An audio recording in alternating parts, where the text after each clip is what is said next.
Hey guys, what's up? It's me, Thomas. Today we're back here with SCP Explained. Today's SCP is a 001 entry titled, Yellow. I'm not too sure what it is, because I don't even know what yellow's supposed to mean, but, well, we're about to find out, so let's see what's going on with this 001. Be sure to like, subscribe for more, hope you enjoy. Let's go! From far away in orbit around the Earth, the nuclear holocaust almost looked beautiful. Oof. Bright white pinpricks dotting the planet's surface glinted up at the escaping jet. For generations, much of humanity had lived in fear that the destruction of the world would come from countries launching nuclear weapons at each other. No one expected it to come when they started launching them against themselves. The invasion of the weasels had been as savage as it was swift. Much of the human population had been wiped out before any military forces had mobilized in any significant fashion. No one was sure if the launching of the nuclear weapons was intentional or accidental. But as soon as one country fired, the others quickly followed suit. But first, we want to thank the sponsor of today's video, War Thunder. Are you looking for the ultimate vehicle combat experience? Then allow me to introduce you to War Thunder. In War Thunder, you'll take command of over 2,000 vehicles, from tanks and planes to helicopters and ships, covering a century of vehicular warfare, featuring machines from the 1920s right up to modern day. Each is intricately designed down to the tiniest component, making battles feel more real than ever before. But here's what really sets War Thunder apart. Whether you're seeking a quick adrenaline fix or a more strategic combat approach, War Thunder offers both. Choose from fast-paced matches or immersive, realistic PvP battles tailored to your style. Want customization? There's an expansive system that lets you go wild with countless camouflages, or decorate them with historical markings and unique 3D details like bushes or equipment. One feature I absolutely love is the game's dynamic vehicle damage system. Instead of simple hit points, vehicles take realistic damage. Ever wondered what's happening inside during a fight? The Damage X-Ray feature shows the real-time impact on components and crew. Dive into War Thunder now on PC, PlayStation 5, or Xbox X and S, or the previous console generation. Be sure to click the link in the description since new players or those who've been away for over 6 months can claim your large bonus pack with multiple premium vehicles, an exclusive 3D decorator, and more. But hurry, it's only available for a limited time. Earth's rich and powerful, the 1% of the 1%, stared in silence as their home was ripped apart. The high-altitude jet carrying them steadily descended back down to Earth in the direction of the Antarctic. 500 people in total, chosen as the successors of the human race, shuffled off the jet and through the frozen outpost. An alarm blared, wrenching all of them out of their shell-shocked silence. A second later, the station shook violently. They had been found. There was no time left. Go! To leave right now. The swarm of people stampeded through the outpost, throwing one another out of the way in a desperate attempt to save their own lives, to save the lives of the human race. In front of them, the portal stood open. The green pastures, beautiful trees, it all felt so offensive as the earth behind them was engulfed in war. All those countless beautiful spaces were torn apart and left to waste. But they couldn't think about it now. They had to make it through. The handful of the survivors of the human race ran through the open portal just as an explosion ripped apart the remaining outpost. SCP-001-YELLOW refers to a base of operation used for a Foundation continuance protocol, specifically Project Yellow. In the event of a world-destroying catastrophe where humanity appears irrevocably doomed, there is one bastion of hope. Referred to as the Garden of Eden by some of the crew, Yellow contains a large circular central space, complete with lush green grass and an orchard measuring 500 by 500 meters. This open space constitutes the main living area of Project Yellow. Surrounding this space are tall, sheer cliffs, too vertical to be climbed unaided. Built into these cliffs are 500 sleeper chambers in which those evacuated from planet Earth will be suspended in cryosleep until a time when Earth is fit to be repopulated or a new home has been discovered. How can the Foundation guarantee that this safe haven avoids the calamities that could befall planet Earth? By housing Project Yellow in a separate dimension, a pocket dimension to be specific. Following the successes of Project Bifrost, in which SCP-2591-Omega's ability to access fictional pocket dimensions was utilized, the Foundation was able to establish a relatively stable and reliable dimension for Yellow to occupy. The only way to access the base of operations was via a dimensional rift or portal housed deep in the Antarctic. Now, of course, if Yellow's population consisted of 500 people in cryosleep, cut off from planet Earth, there would be no one capable of conducting maintenance or assessing the possibility of returning to planet Earth. Therefore, carved into the cliffs alongside the sleeper cells were living quarters for the crew of 60 specialists. It was this workforce who sat down together on the night of the apocalypse and raised a toast in a more bittersweet celebration.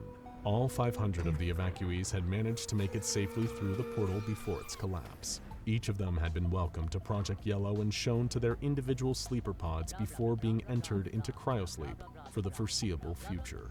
But as each of the crew members raised their glasses into the air, Dr. Katrina Keyes couldn't help but feel uneasy about the proceedings. Working in this job, you'd have to have a dark sense of humor and an ability to move past things that could destroy the mental well-being of your average person. Even then, she struggled to come to terms with the near destruction of the human race. For her and the rest of the crew, life would look nothing like it did before they arrived here. It was vital for the integrity of the project that the crew remained consistent and effective in their work indefinitely. As a result, Yellow had been set up with perpetuity in mind. Every 55 years, she and all of her crewmates would pass on their knowledge, memories, and entire sense of being into a genetic clone. They would then die, allowing their clone to take over the responsibility of those tasks. In another 55 years, this would repeat again and again and again.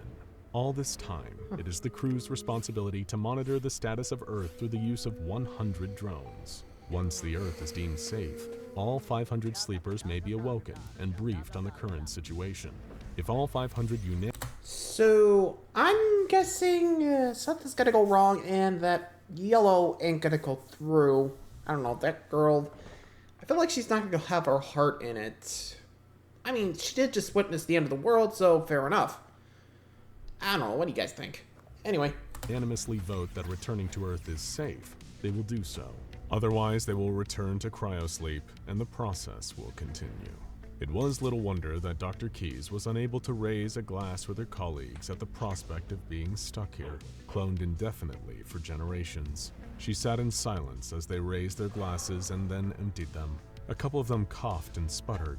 Their drinks must have gone down the wrong way, but then more coughs filled the room, along with choking sounds. Much to Dr. Keyes' horror, within less than a minute, she found herself alone, surrounded by the 59 corpses of her crewmates. In order for Project Yellow to be viable indefinitely, it was paramount that they find a solution for natural wear and tear. Through generation after generation of usage, essential items such as tools, computer systems, and even articles of clothing would eventually wear away and fall into disrepair. As such, Project Yellow was set up as a selective entropy zone in which inorganic matter would not degrade over time. Achieving such a zone was naturally an incredibly difficult undertaking. Project Bifrost underwent countless iterations as the team strived to create a stable and balanced fictional pocket dimension capable of sustaining human life long-term. Over the next few days after the death of her crewmates, Dr. Katrina Keyes read through as much as she could about Project Bifrost. In the notes, she found records of dimensions where lava rained from the sky and the grass was radioactive. Yellow had been the first dimension without any glaringly obvious hazards for human life. But naturally, their work had quirks. One key quirk was that the chemical composition of cyanide and their drinks had been switched with one another. The only crew member not to raise a toast had been the only crew member not to drink a glass full of poison. Months went by, leaving Dr. Keyes alone to assess her situation.